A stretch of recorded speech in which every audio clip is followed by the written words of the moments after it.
Welcome to another edition of EDU-BUZZ. Today we do another feature in the Lunchbox series, and we are here with Principal of the Pembroke Hall High School, Reverend Claude Ellis.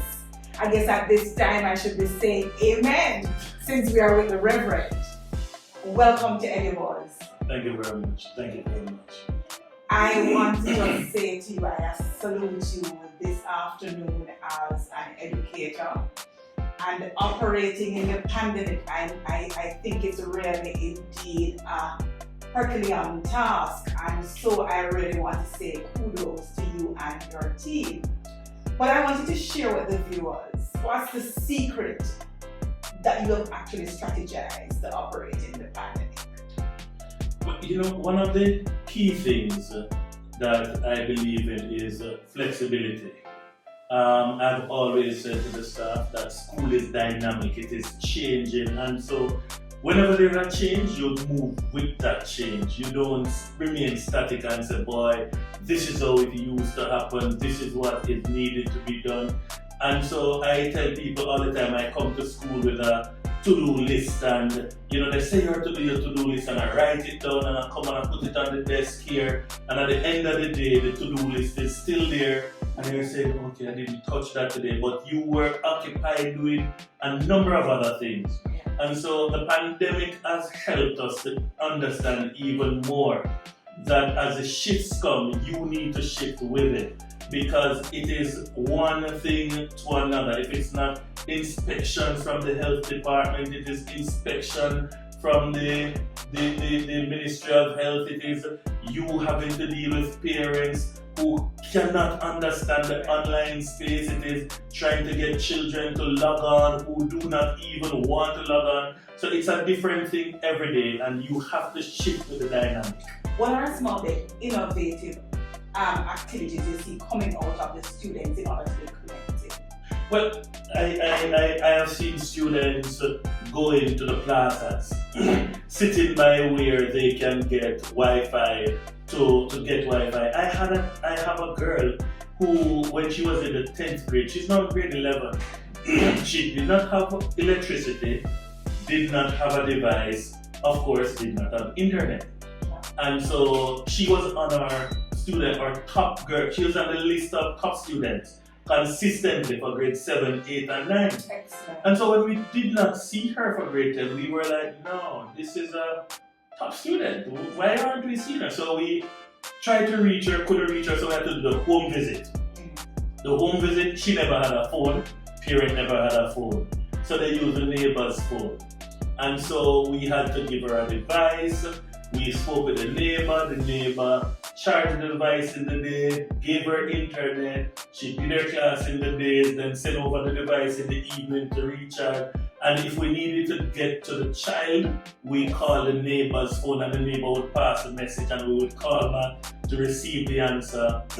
Those are some of the things we just had to do in order to get some of the students online. You mentioned home visits. Yes.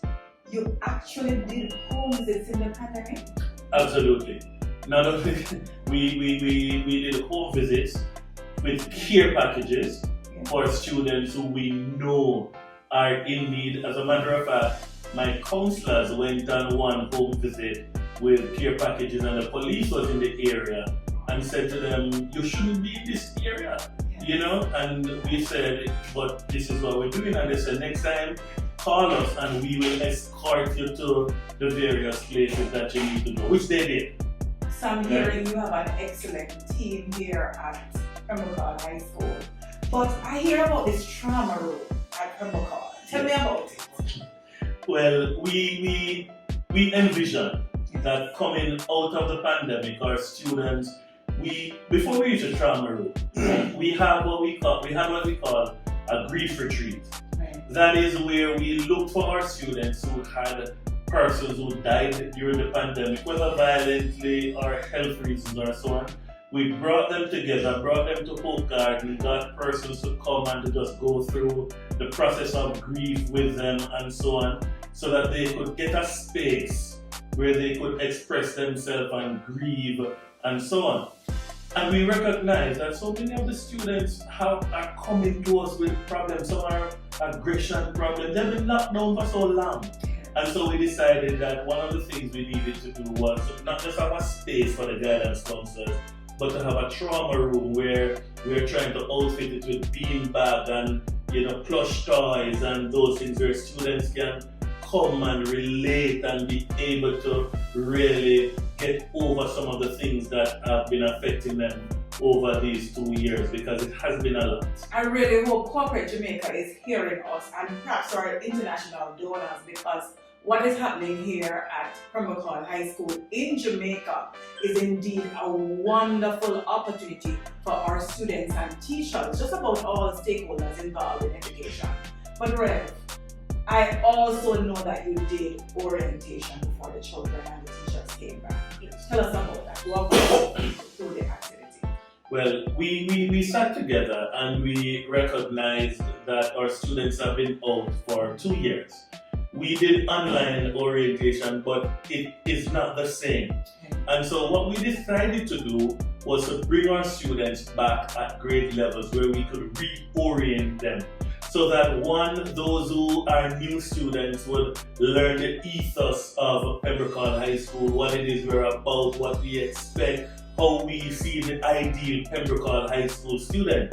And for those who have been out for 2 years, we wanted them to remember what it is we expect of them and to remind them of the ethos and their need to be excellent in every area of life.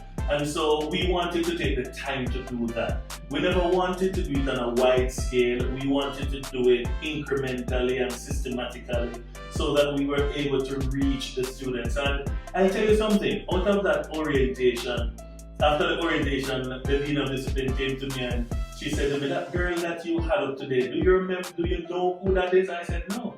A parent had learned that her child stole something.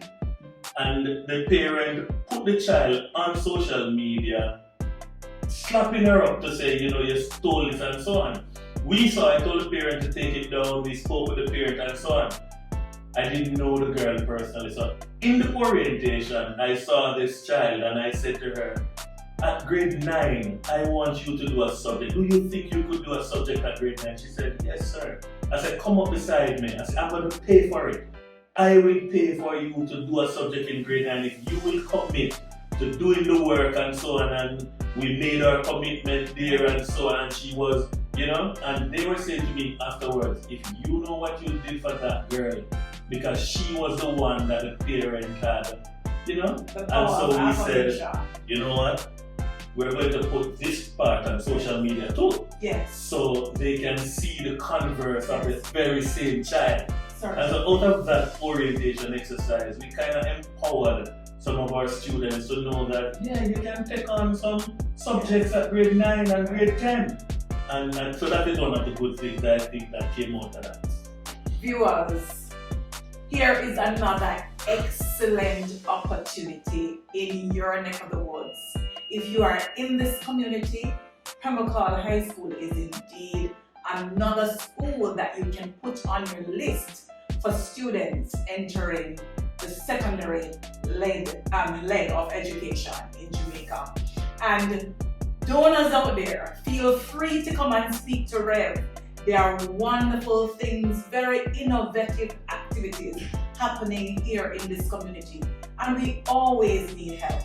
So we are reaching out to possible donors to help with the business of education. Until then, see you while we actually have another chat in talking about things educational and motivational. Walk good.